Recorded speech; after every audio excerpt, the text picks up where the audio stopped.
260%,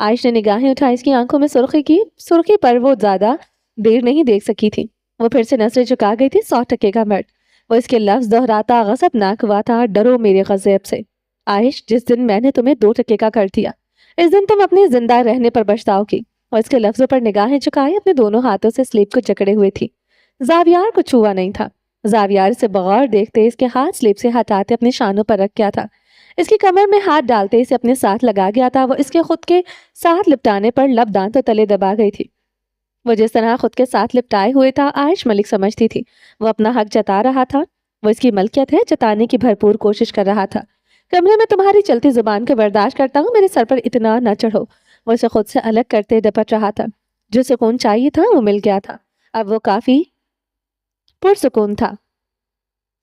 کوئی اس سے پوچھتا کہ اس کے لیے عائش کیا ہے تو وہ کہتا اذیتوں میں راحت۔ کچھ دیر والی بے چینی، غم و غصہ سب زائل ہو گیا تھا۔ یہی چاہتی تھی میں، دوسرا نکاح کر لو؟ آئی بروز کاتے پوچھا۔ عائش نے اس کی آنکھوں میں دیکھتے گردن ہلائی۔ جب نکاح کروں گا تب گزرو گی اس تکلیف سے، تمہیں پتہ چلے گا وجود پر آرا چلنا کیسا ہوتا ہے مسز زاویار خانزادہ۔ وہ لفظ چباتے شراکت داری کا غم بتا رہا تھا، اسے حیرت سے سن رہی تھی۔ آخر سردار زاویار کتنی خوشگمانیوں میں مبتلا تھا۔ پتا ہے جب تمہارا شوہر کسی دوسری عورت کے کمرے میں رات گزارے گا تمہیں کیسا محسوس ہوگا؟ عائش سر نفی میں ہلاتے دل میں ہی ہنسی تھی۔ بڑا ہی معصوم لگا تھا یہ سے آنکھوں والا مرد۔ اسے کیوں آخر کچھ محسوس ہونے والا تھا؟ میں بتاتا ہوں تمہیں۔ وہ دانت پر دانت جماتے اس کے مزید قریب ہوا تھا۔ کیسا لگے گا مجھے؟ عائش جواب جاننے کے لیے بے چین ہوئی تھی۔ ایسے لگے گا کہ تمہارے نازک بدن کو جیسے کانٹوں پر گھسیٹ ڈالا ہو۔ اتنی تکلیف، اتنا درد، اتنی جلن ہوتی ہے، پوچھو مت۔ عائش کی آنکھوں میں حیرت تھی۔ شراکت داری کے غم سے بھلا اس مرد کا کیا واسطہ؟ وہ کب ایسی اذیتوں سے گزرا تھا؟ وہ گہرے سانس لیتے اسے دیکھ رہا تھا۔ زنیشا شاہ کے چند لفظوں سے ہی وہ ایسی اذیت سے گزرا تھا۔ اس کا تو کوئی رقیب بھی نہ تھا۔ وہ پھر بھی اتنا جلا تھا۔ اگر سچ میں ایسا ہوتا تو وہ دوسرا سانس بھی نہ لے پاتا۔ قدرت اس معصوم مرد پر ہنس پڑی تھی۔ حسد و رکابت کے غم سے وہ جلد دوچار ہونے والا تھا۔ زندگی کے عذابوں سے ابھی تو اس مرد کو گزرنا تھا۔ ابھی بھی وقت ہے، بچا لو خود کو اس اذیت سے۔ وہ ایسے کہہ رہا تھا جیسے اسے عائش ملک پر رحم آ گیا ہو، مگر وہ جانتا تھا وہ خود پر رحم کھا رہا ہے۔ عائش رخ پلٹتے برنر آن کر گئی تھی۔ یعنی تم اپنی ضد سے پیچھے نہیں ہٹو گی؟ وہ چپتے لہجے میں غرایا تھا۔ ضد نہیں ہے۔ وہ کیتلی پر نظر جمائے بولی۔ چائے کے پانی میں پھر سے ابال آنے لگے تھے۔ پھر کیا ہے؟ سکون ہے تمہارے لیے؟ میں دوسری عورت کو تمہارا مقام دوں گا۔ وہ جھنجھلاتے ہوئے اسے بازو سے پکڑتے سیدھا کر گیا تھا۔ برنر ایک بار پھر سے آف کر دیا تھا۔ میرا مقام یعنی 2 والا مقام؟ یعنی جو عورت آپ کی ہو جائے گی وہ 2 کی ہوگی؟ اس کی آنکھوں میں دیکھتے جتایا تھا۔ یعنی تم مانتی ہو تم میری ہو؟ زاویار نے اس کی بات میں نقطہ پکڑا۔ تو کیا پکڑا؟ میری؟ جانے کیوں وہ بحث سے خوف کھائے بیٹھا تھا۔ کچھ تو تھا جو سردار زاویار کو چپتا تھا۔ پاس کھڑی عورت کے دل پر حکومت کرنے کی خواہش دیوان کی اختیار کرتی جا رہی تھی۔ جذبات، لفاظی محبت ہمیشہ زاویار کے بے مول رہے تھے، مگر نیلی آنکھوں والی عورت کے لبوں سے نکلا ہر لفظ قیمتی تھا۔ آج کی زندگی کے ہر غم کا مداوا ہو جاتا اگر عائش ملک کہتی وہ صرف اس کی ہے۔ گردن میں پڑا سریا مزید مضبوط ہو جاتا۔ عائش ملک اس کے لیے غرور تھی۔ وہ ہمیشہ مغرور رہنا چاہتا تھا۔ نکاح کیا ہے، آپ کی ہی عورت ہوں۔ عائش کے لب ہلے، مگر زاویار کو راحت نہ ملی۔ یہاں عائش کو کہنا چاہیے تھا وہ اس کی ہے اور ہمیشہ رہنے والی ہے، ہمیشہ تا قیامت۔ میری ہی تو یہ شراکت داری کیوں قبول کر رہی ہو؟ اس کا لہجہ سوالیہ نہیں، التجائیہ تھا۔ وہ مرد ہو کر بے وفائی سے خار کھاتا تھا، وہ عورت ہو کر بے وفائی کیوں سہنا چاہتی تھی؟ جلن، رکابت، حسد جیسے جذبے میرے دل میں آپ سے مشروط نہیں۔ عائش کی بات پر زاویار کا چہرہ ایسا ہوا جیسے کفن۔ آنکھوں میں ایک ہی رنگ اترا تھا، وہ تھا خون۔ پھر کس سے ہیں مشروط یہ جذبے؟ وہ اس کے بالوں میں ہاتھ ڈالتے اسے شیلف پر چھکا گیا تھا۔ گرم گرم کیتلی عائش کی پشت کو چھو گئی تھی۔ وہ خوف سے سسک بھی نہ سکی۔ اس پر جھکا مرد اب اس ہر احساس سے عاری لگتا تھا۔